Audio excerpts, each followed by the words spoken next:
നേരാങ്ങനെ ക്ഷമിക്കും. എന്റെ ശക്തിയുടെ ദേവനായ ആരോമനാകളെ പൊറുക്കൻ. കാര്യമില്ലാതെ ഒരു എറുമ്പിനെ പോലും കൊല്ലാത്തവളാണ് ഈ നേർപങ്ങളാർ. കടലിനോളം ക്ഷമിക്കാൻ കരുത്തുള്ളവളാണ് ഈ പെങ്ങൾ. എന്റെ ക്ഷമയെല്ലാം മൺപിട്ട പോലെ ഇടിഞ്ഞു പോയി ആങ്ങളെ. പക്ഷേ അധർമ്മത്തിന് വേണ്ടി പൊന്നാങ്ങളയുടെ മകൻ വാളെടുത്തിരിക്കുന്നു. ധർമ്മത്തിന് വേണ്ടി എന്റെ മകനും വാളെടുത്തിരിക്കുന്നു. നേരാങ്ങളയുടെ ചോരക്കച്ചയാണ് ഇത്ര പാദങ്ങളാണ്. നാളെ സൂര്യൻ തലയ്ക്ക് മീതെ വരും മുമ്പ് പൊന്നാങ്ങളയുടെ മോൻ ചന്ദ്രപ്പന്റെ മാറിന് രക്തം കുടിച്ച് ഈ വാളിന്റെ ദാഹം തീരും.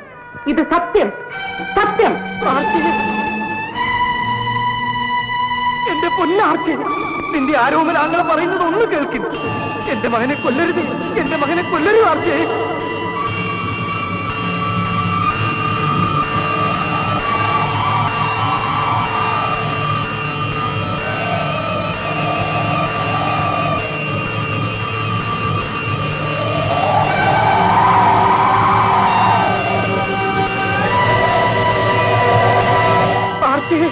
എന്റെ പൊന്നാർച്ചേ, നിന്റെ ആരോമനാങ്ങളെ പറയുന്നത് ഒന്ന് കേൾക്കുന്നു.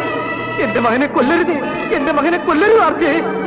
ആങ്ങളെ, എന്റെ പൊന്നാർച്ചേ, നീയല്ലേ അവന് പൊന്നും വയമ്പും വരച്ചു കൊടുത്ത് എന്റെ കുറ്റവും കുറവും തീർത്തത്? പൊന്നരഞ്ഞാൻ കെട്ടി കാവിന് വലത്തിട്ട് കളരി തൊഴിച്ച് ചന്ദ്രപ്പാന്ന് പേര് വിളിച്ചത് നീയല്ലേ ആർച്ചേ?